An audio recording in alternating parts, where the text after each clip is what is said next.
할렐루야. 따라하겠습니다. 하나님의 뜻으로 채웁시다. 옆에 있는 분한테 하나님의 뜻으로 채웁시다. 사실 사무엘상에 기록되어 있는 내용 중에서 가장 많은 절수를 갖고 있는 본문의 말씀은 설교를 하자고 해도 10편의 설교가 이상이 나옵니다. 그러니 오늘 이 짧은 시간에 어떻게 다 얘기하며 또 이렇게 여러분 다 아는 말씀이죠. 또 목사님 굳이 설교 안 하셔도 다 알아요. 하는 본문이 오늘 이 내용입니다. 그러나 몇 가지 짚고 넘어갈 이야기가 있어서 같이 나누고자 합니다. 여러분 블레셋과 이스라엘의 관계는 절천지 원수처럼 서 있잖아요. 근데 이 원수를 그냥 두었던 첫 걸음은 누구의 잘못이냐면 이스라엘 백성의 원입니다. 이스라엘 백성에게 하나님께서 여호수아를 통하여 들어가서 진멸하라 하였던 땅이 바로 지금 이 팔레스타인 지역, 지금 얘기하고 있는 지역까지 다 점령하라 하였어요. 그런데 여호수아가 다 점령을 명령하고 다 검거하고 또 점령하였지만 남겨졌던 지역이 대표적으로 이 지중해 연안이었던 가사, 가드, 그 다음에 아스돗, 이 세 지역은 그냥 가볍게 넘기는 거예요. 아니 뭐 우리가 다 점령했는데 이 정도가 나중에 뭐가 되겠느냐라고 가벼운 마음으로 가는 거예요. 그런데 우리가 아는 것처럼 여러분 가사란 지역에 누가 나옵니까? 유명한 여인 나오죠. 들릴라가 나오죠. 그 유명하였던 삼손을 한목에 눈까지 빼게끔 그렇게 정말 사사 중에 가장 유명하였던 힘이 있었던 그 사사의 마지막으로 옥조였던 인물이 누굽니까? 들릴라예요. 그 출신은 어디입니까? 가사였다라는. 만약에 이스라엘 백성이 명령을 받고 이대로 해라 라고 순종하여서 그렇게 했다면 악의 축은 완전히 진멸됐을 거예요. 악은 아예 자리를 잡지 못했을 거예요. 그런데 아이고 이 정도야 내버려도 돼요 하는 그 판관 때문에 결국은 사사로서 가장 자랑할 만한 가장 능력이 있었던 그리고 가장 유명하였던 그 사사를 힘없게 능력 없게 백성들에게 단 플레스된 지역의 백성들에게 웃음거리가 되게 만들었던 그 장소였단 말이에요. 여러분 아스돗은 여러분 아시다시피 어디입니까? 전쟁통에 하나님의 언약궤가 빼앗겨졌던 장소예요. 이스라엘에게 대표적인 이 어떤 신앙의 공동의 심볼, 이것이 바로 언약궤 아닌가요? 근데 언약궤가 빼앗기리라 누가 생각이나 해봤겠어요? 근데 빼앗겨서 조금만 줄이시면 빼앗겨서 끌려갔던 그 장소가 바로 아스돗이란 말이에요. 여호수아가 명령하여서 진멸하였다라면 이런 수치와 부끄러움은 없었을 텐데 내버려둔 것 때문에 방관했던 것 때문에 결과물은 여기까지 나온 거예요. 그런데 오늘 세 지역 중에 하나요? 가드예요. 여러분 가드 오늘 보니까 누구의 출생지입니까? 1번 골리앗, 2번 골리앗. 골리앗이 지금 출생하여서 나온 것이 바로 가드였단 말이에요. 가드 출생 골리앗이라고 얘기해요. 만약에 그 몇백 년 전에 들어오자마자 하나님께서 명령하실 때 여러분 요단강을 건너고 이스라엘 백성이 들어가 점령할 땅은요 진공 상태가 아니에요. 공허한 땅이거나 그냥 아무나 경작하지 않는 땅이 아니에요. 점령해야만 해야 될 땅이었어요. 그런데 그 점령할 때 아이고 어떻게 해요? 아니 남의 땅인데 이렇게 해야 됩니까? 라고 하는 것이 아니라 하나님께서 이스라엘 백성을 너무나 악이 너무 관영하다 보니까 가나안 땅을 다 진멸하시기 위해서 심판의 도구로 누구를 썼느냐? 이스라엘을 쓰신 거예요. 그런데 이스라엘이 거기 들어가서 살 동안에도 죄악이 관영되게 되면 똑같은 신세가 된다는 거예요. 네가 이스라엘이 할지라도 네가 성도라 할지라도 만약에 악의 축에 서 있으면 하나님께서는 그를 벌하신다라는 거예요. 그게 좋은 교육적 환경이었던 거죠. 그래서 이스라엘 백성이 들어가서 보니까 이 판속이요 가나안 땅에 보니까 아니 어머니하고 아들하고 이 못된 짓을 하고 고모하고 고모나 이모를 붙잡아다가 짐승처럼 그 짓을 하고 이 성적으로 문란한 거예요. 거기다가 공의도 없고 정의도 없고 개판인 거예요. 어떻게 사람 사는 삶이 이렇게 살지? 힘 있는 사람은 압제해서 없는 사람들 다 갈취하여서 가고 빼앗는 것으로 기뻐하는 호의호식하는데 그 죄의식으로 느끼지 않는 그런 세상 어찌 그게 사람 사는 세상이라 할 수 있겠어요? 죄악이 간영돼 보니까 어느 누구도 왕도 아이고 그만하소 라고 얘기하는 사람이 없어요. 왜냐하면 나에게 뇌물 쓰는 사람이 있는 사람이기 때문에. 이렇게 완전히 부패한 이 지역과 나라를 누가 진멸하시겠느냐. 세상에 악이 극치를 달렸을 때요, 세상의 압제자도 어떻게 할 수 없을 때 그때 하나님께서 나서시는 거예요. 할렐루야. 그래서 이스라엘 백성을 통해서 가나안 땅을 진멸했던 이야기가 여호수아 이야기예요. 그런데 우리가 여호수아를 바라보았을 때요, 아이고 남의 땅 들어가서 왜 이렇게 진멸하느냐, 사람들 잡아 죽이라 하느냐, 내쫓으라 하느냐 하는데, 그 범죄 땅, 오히려 그 땅은 아브라함에게 애초부터 그 천년이 전에 미리 약속하였던 것이 아브라함에게 주셨던 땅이니 그 원소유자는 누구냐? 아브라함이었던 거예요. 아니 근데 하나님께서 아브라함에게 주셔도 되느냐? 원래 주인은 또 누구세요? 하나님이시기 때문에. 하나님이시기 때문에 아브라함이 그렇게 허락해 주셨다. 그러니 지금 이스라엘 백성이 그 땅을 복구받고 회복받는 그런 얘기인데, 그걸 내버려 두었더니 오늘 악이 득세하여서 이렇게 나오는 거죠. 자, 오늘 볼까요? 4절 말씀입니다. 시작. 자가 왔는데 그의 이름은 골리앗이요 가드 사람이라. 그의 키는 6규빗 한 뼘이요. 예, 그의 외형적 신체에 대한 부분을 얘기잖아요. 6규빗, 규빗이라고 하면 손을 펴보면 손끝에서 팔꿈치까지 거리예요. 이게 참 놀라워요. 여러분 보통 농구 선수는 여기 길까요, 짧을까요? 그러잖아요. 조금 신체가 작은 사람이 여기가 길까요, 짧을까요? 그런데요, 정말 놀라운 건 뭐냐면, 이렇게 수치가, 사실 수치가 이렇게 과학화되고 이렇게 명문화된 것은 몇백 년 안 돼요. 여러분, 우리가 다 아는 것처럼 대나 말 쓰던 우리들이 뭐 리터를 쓰고 이런 건 얼마 안 됐습니다. 그렇잖아요. 그런데 이 규빗으로 그 놀라운 방주를 지었다니까요. 방주를. 그러니까 우리나라가 뭐 모든 것 다 잘하지만 조선업은 일이잖아요. 근데 이 배 지금도요, 구조 자체가 7:3, 이 구조 자체가요, 이 과학적으로 이미 증명됐는데, 이 과학이 어디 있느냐? 성경의 방주의 사건인 거예요. 그런데 이 팔꿈치의 수치로 어떻게 그 엄청난 방주를 만들어냈느냐? 이것도 놀라워요. 근데 여러분, 이 규빗을 이제 예를 들자면 여기서부터 여기까지를 45cm, 좀 긴 사람은 50cm를 합시다. 그러면 6규빗이면 50cm라면 어느 정도예요? 3m가 넘는 거예요. 사람이 3m가 넘다면 건물 한 2층 건물 정도 되겠죠. 키가. 이보다는 훨씬 크겠잖아요. 그렇잖아요. 그런데 그런 사람이 싸움을 도두는데 그가 가지고 있었던 외형적 모습을 보니까 뭘 닿냐, 갑옷 무게만 해도요. 여러분 여기 여자 우리 성도님들 계시는데 혹시 본인이 60kg 이상 되신 분 계신가요? 아, 예. 보통 60kg 정도 되는 그 갑옷을 걸치고 있었다. 갑옷 무게만. 그러니 이 사람의 힘과 이 착으로 어느 정도인지 알 수 있겠잖아요. 거기 갖고 있는 창끝만 해도 지금 몇 세기라고 합니까? 그 세겔 것이 뭐 몇 킬로씩 되는 거예요.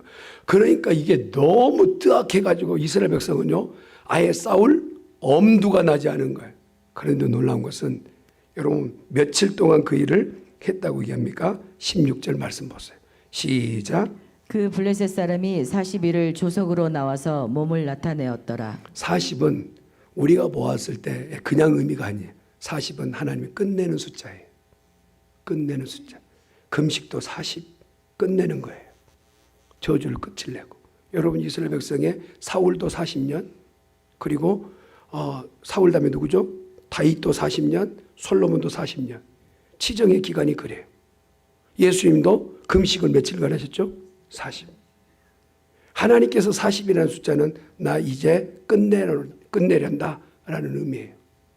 그렇게 고함치고 외쳤던 그 블레셋의 그 골리앗 앞에 하나님께서는요, 야 얘가 언제까지 하는 거 볼까?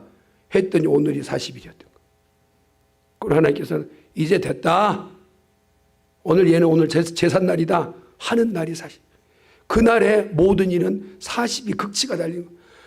언제까지 고통이 계속될까? 언제까지 이렇게 될까라고 했던 그런 날이기도 했었어요.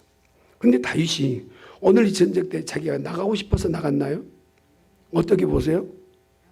아버지 심부름이에요. 저 아버지가 참 대단해요. 아버지 어제도 보았잖아요.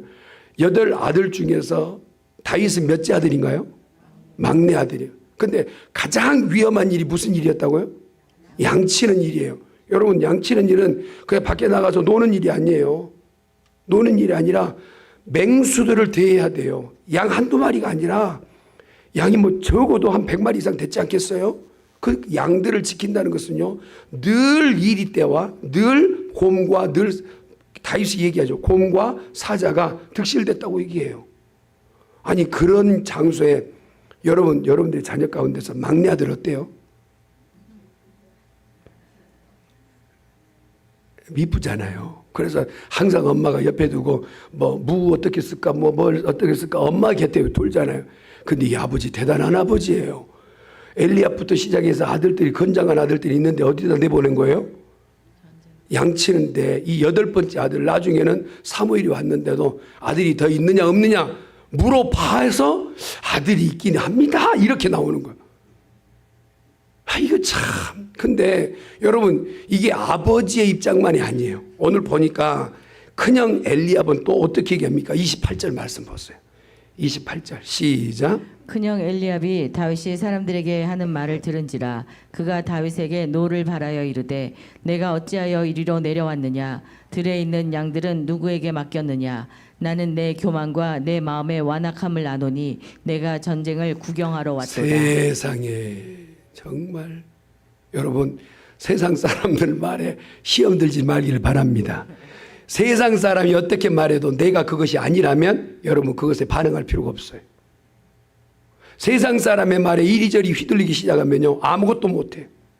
그러나 내가 하나님께서 분명히 주신 내 정체성, 나에 대한 무엇인가 분명한 뚜렷한 것이 있다면 세상의 말에 휘둘리지 말아요. 오늘 엘리야보의 큰형이잖아요. 그럼 아이고 얼마나 고맙냐. 네가 지금 국가에서도 뭔가 이게 보급품도 없고 먹을 것도 없는데 아버지의 신분을 네가 이 전쟁 때까지 왔느냐. 너무 고맙다. 이래야 되잖아요. 맞죠? 성도들도요. 누군가가 뭔가 수고하면 아이고 이렇게 바쁘고 어렵고 여름철에 정말 이렇게 힘들 텐데 어떻게 이렇게 해내셨어요? 이렇게 칭찬한 사람은 진짜 복 있는 사람이에요. 할렐루야. 아이고 내가 뭘 바라보고 온 줄 알아요. 목사님한테 잘 보이려고 그러지. 엿다 이 말을 하는 사람은요 듣지도 말하고 듣지도 마. 그 사람의 말은 일되게 하는 게 아니라 일 안 되게 하는 일이에요. 오늘 엘리압을 보세요. 아니 자기를 위해서 구워 먹을 빵 9개인가 몇 개입니까? 예? 빵 10덩이가 요만한 게 아니에요. 지금 이렇게 뚜레쥬를 내서 파는 이런 떡이 아니라 지금 형들 다 나눠 먹기 이만한 떡들이에요. 이런 떡들. 이걸 10덩이를 짊어지고 또 뭘 갖고 왔어요? 음료도 갖고 왔나요? 치즈 가지고. 여러분 이거 먼 전쟁 때까지 지고 온다는 거 쉬워요? 어려워요? 어려워요. 그런데 다윗은 그것을 짊어지고 형들에게 왔다. 근데 그것에 대한 말의 반응이 파닥 파르르 하고 뒤집어졌다면 다윗은요 이 엄청난 일을 할 수 없었을 거예요. 사람이 감정 건드리면요 일 못되게 해요. 그런데 그 감정을 누그러뜨리면 엄청난 일을 하게 되는 거예요. 아멘. 누구라도 그러는 거죠. 오늘 다윗이 이 말을 들었을 때 그래요 나 삐졌어요. 우리 교회는 삐진 사람 없어요. 웬만히 말해서는. 근데 저기 교회 가면 그런 성도들이 간혹 있다고 그러네. 여러분 삐지지 말길 간절히 축원합니다. 옆에 있는 분 삐지지 맙시다. 삐지지 맙시다. 절대 삐지 마. 만약에 여러분 다윗이 삐져가지고 갔다고 생각, 골리앗 만나가지고 지금 이 전쟁 이룰 수 있겠어요? 그리고 정말 이미 기름 부어 왕 되었지만 진짜 왕상이 될 수 있겠어요? 불가능해요. 그런데 사람의 말에 휘둘리지 않고 다윗은 그 일을 했다. 또 한 번 관점이 뭐냐? 오늘 보니까 다윗에게 아버지가 요청할 때 오늘 다윗은 뭐라고 합니까? 내 양을 맡겨요. 맡겨. 그리고 내 짐을 맡겨요. 오늘 읽었던 말씀 볼까요? 여러분 20절 말씀 보세요. 시작. 다윗이 아침에 일찍 일어나서 양을 양 지키는 자에게 맡기고 이새가 명령한 대로 가지고 가서 진영에 이른즉 마침 군대가 전장에 나와서 싸우려고 고함치며. 보통 이 맡고 있는 일들이 있을 때요, 직장이든지 뭐든지 갖고 있으면 아이고 하나님이 무슨 말씀을 하시고 권위자가 무슨 말해도요 이 일 때문에 안 될 때가 많아요. 그런데 나의 위에 더 큰 권위자가 얘기하면요 그 일을 내려놓을 필요도 있어요. 그 사명을 감당하기 위해서. 어제 제가 말씀드렸잖아요. 사람은 외모를 보거니와 하나님은 무엇을 보신다고요? 중심을 보신다. 한 처자가 이 말씀에 은혜 받아가요 그 다음 주에 배꼽티 입고 왔대요. 왜 그러냐 그랬더니 하나님은 중심 보신다잖아요. 그런 말 아닌 줄 알죠? 그 말 아니에요. 중심을 보신다. 어제 세 가지 말씀드렸잖아요. 무엇이 있었다고요? 그는 하나님 앞에 겸손하였다. 두 번째 어떤 사람이에요? 사명 갖고 있었다. 그리고 성령 충만한 사람이었다. 하나님은요 외모를 보았다면 저 여기 서지도 못해. 잘생긴 분들 얼마나 많으세요. 그런데 하나님은 중심을 보신다. 여러분에게도 마찬가지. 하나님께서 여러분에게 겸손하냐? 사명 감당하느냐? 성령이 충만하냐? 이 세 가지로 하나님께서 역사를 이루신다. 근데 오늘 보니까 진짜 사명에 불타는 사람, 양을 맡겨놨더니 양을 맡았어요. 이 맡긴 것 가운데서 아버지가 또 다른 일을 시키네. 아니 언제 일을 시켜놓고 또 일을 시키세요? 하지 않아요. 예? 그걸 맡겨놓고 또 다른 일을 할 수 있는 믿음의 사람이에요. 근데 방관하거나 내버려둔 게 아니라 잘 맡은 사람에게 맡겨준 거예요. 또한요 자기에게 큰 어떤 삶의 내용이 있을 거 아니에요. 보니까 22절 말씀이죠. 시작. 다윗이 자기의 짐을 짐 지키는 자의 손에 맡기고 군대로 달려가서 형들에게 문안하고. 자, 그러니까 자기의 삶을 맡길 수 있는 게 그 부분인데 가장 크게는 또 하나님 앞에 자기의 믿음을 맡기는 자가 돼야 될 줄 믿습니다. 아멘. 할 얘기가 너무 많은데 말씀 재밌죠? 네. 반응이 별로인 것 같아요. 더 하나를 더 설명하자면 34절 말씀 보세요. 시작. 다윗이 사울에게 말하되 주의 종이 아버지의 양을 지킬 때에 사자나 곰이 와서 양떼에 35절. 내가 따라가서 그것을 치고 그 입에서 새끼를 건져내었고 그것이 일어나 나를 해하고자 하며 내가 그 수염을 잡고 그것을 쳐 죽였나이다. 여러분 여기에 신앙의 원리가 있는데 믿음의 사람은 무엇이 있어야 되냐? 경험이 있어야 돼요. 경험이. 수영을 한번 해본 사람은요 물을 건너가는 거 두려워하지 않아요. 그러나 한 번도 경험하지 않은 사람은요 저기 가면 죽는 줄 알아요. 제가 늘 그래도 가장 상처 안 받을 사람이기 때문에 제 아내를 예를 들잖아요. 제 아내가 이렇게 돈 주고 수영을 배웠는데 지금도 정말 물을 무서워해가지고 예전에 수영장에서 이 50m나 되는 것을 여기서 시작하면 저기 끝에까지 숨만 쉬고 가요. 그래서 제가 너무 놀래가지고 아니 그렇게 물에 익숙해져서 그랬더니 숨 쉬면 빠져 죽을 줄 알고 안 쉬고 간다는 거야. 정말 무서워 죽겠어요. 신앙은 경험입니다. 어떤 경험이냐? 내가 하나님을 의지했더니 하나님이 나를 도우셨던 것이 경험되는 거예요. 믿음 없는 사람은요 안 되는 것도 안 되지만 할 수 있는 것도 안 되는 거예요. 왜? 경험이 없으니까. 매사에 안 된대. 오늘 이스라엘 백성 모두가 한결같이 안 돼, 못해. 이래서 못해 신앙이라며. 못하고 안 되고 그래서 우리는요 고함치는 저 짐승 같은 사람 앞에서 한마디 못하고 끽소리 못하고 옴짝달싹 못하고 이러고 있는 거예요. 그런데 오늘 20세도 채 안 되는 지금 나이 서열로 봤을 때는요 그냥 둘째 셋째까지는 군대 갔어. 20세 이상을 가니까. 그러니까 20세 이상이 안 되니까 다윗은 군대 못 간 거예요. 나머지 지금 형제도 몇이요? 그 숫자의 연령대로만 따지더라도 지금 다윗이 얼마나 어린지를 알 수 있잖아요. 이 꼬맹이가 뭐라고 얘기하냐면 아니 왜들 이러고 있어요? 아니 할 수 있는데 하나님이 우리와 함께 하신다면 내가 하나님을 경험했는데요. 그 하나님 어떤 분이냐면 돌 하나 가지고 곰도 잡아 죽이고 사자도 잡아 죽였어요. 나는 그런 경험 한 사람입니다. 할렐루야. 여러분 신앙은 어떤 것이냐? 내가 하나님을 경험한 것이 신앙이에요. 몇십몇 한다고 하는 게 아니에요. 몇 년, 뭐 이렇게 몇십 년 신앙생활 뭐 직분만 가졌다고 진짜 신앙 있는 게 아니에요. 여러분 직분 있는 사람들 가운데서요 믿음 없는 사람 해가지고 사람 기쁘게 하는 사람이 얼마나 많은지 몰라요. 목사님이 목회할 때 정말 안 되게끔 고리를 걷는 사람이 얼마나 많은지 몰라요. 그러나 경험 있는 사람은요, 목사님 해보십시다. 하나님께서 하시지 않겠습니까? 할렐루야. 오늘 다윗은 그렇게 얘기하잖아요. 아이고 나 가는데 방해하지 마세요. 내가 사자 곰 잡아 죽이는 건 내 취미입니다. 내 취미예요. 아니 저 하나님을 모르는 사람을 다윗의 눈으로 물어봅니까? 저는 짐승이라고 얘기해요. 짐승. 짐승을 바라보는데 내가 여기 가만히 있을 수 있습니까? 하면서 그 관점을 얘기하는 거예요. 네, 시간이 다 돼버려서 한 가지 더 말씀드리면, 여러분 아버지가 아들들에게 당부할 때 뭘 갖고 오라고 합니까? 자, 같이 볼까요? 너는 형제들에게 가서 18절 말씀 보세요. 시작. 이 치즈 10덩이를 가져다가 그들의 천부장에게 주고 내 형들의 안부를 살피고 증표를 가져오라. 아버지가 지금 막내 아들을 믿어요, 못 믿어요? 예? 아니 징표를 갖고 오라잖아. 예? 근데 뭐 이제 아들 못 믿어보다도 나머지 세 아들이, 군대 간 아들들이 어떻게 건장한지 잘 있는지 그 징표를 갖고 오라는 거잖아요. 아버지의 생각의 범위는 이거예요. 고작 아들 셋 살았냐? 이 징표예요. 그런데 하나님은요, 하나님께서 다윗에게 들려준 징표는요 엄청난 거였어요. 엄청난 전쟁을 끝내는 징표였어요. 다윗에게 맡긴 아버지의 요구는 셋 정도 살았냐? 우리 새끼 살았냐? 내 새끼 살았냐? 내 새끼에 관심이 있었어요. 그것이 전부였어요. 관점 자체가. 그런데 하나님의 관점은 오늘 41제 전쟁 끝내고 그 전쟁 앞에서 제일 호탕치고 호령하고 그냥 꽥소리 내는 누구요? 골리앗의 머리를 따는 거였어요. 머리를 따는 거. 누가 생각이나 했겠어요?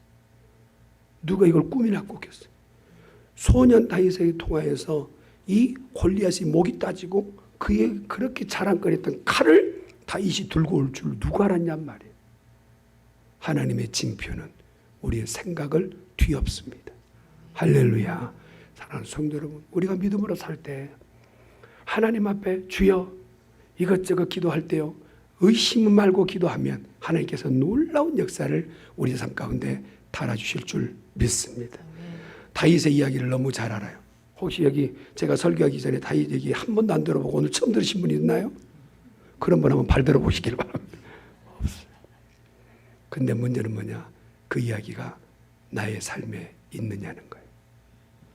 주일학교 때는 이 설교를 하지만 성년에 가서는 이 얘기를 목사님들도 설교 않고 성도들도 들으려 하지 않아요. 그건 동화예요. 그거는 하나의 이야기예요. 그건 하나의 애들 신기하게 들려진, 그리고 세상 사람의 얘기거리 가운데 도저히 제주옥구 능력는 때 그걸 돌파구로 만드는 하나의 속담처럼 들려진 얘기예요. 이 정도에 국한됐어요. 저는 우리 중앙교 성도가요, 어떻게 믿음해야 되냐? 오늘 현장에서도 하나님이 능력 주신다면 다윗을 통하여 골리앗을 무찌른 것처럼 오늘에도 그런 역사가 이루어질 것으로 믿는 성도 되기를 주님의 이름으로 축원합니다. 아멘.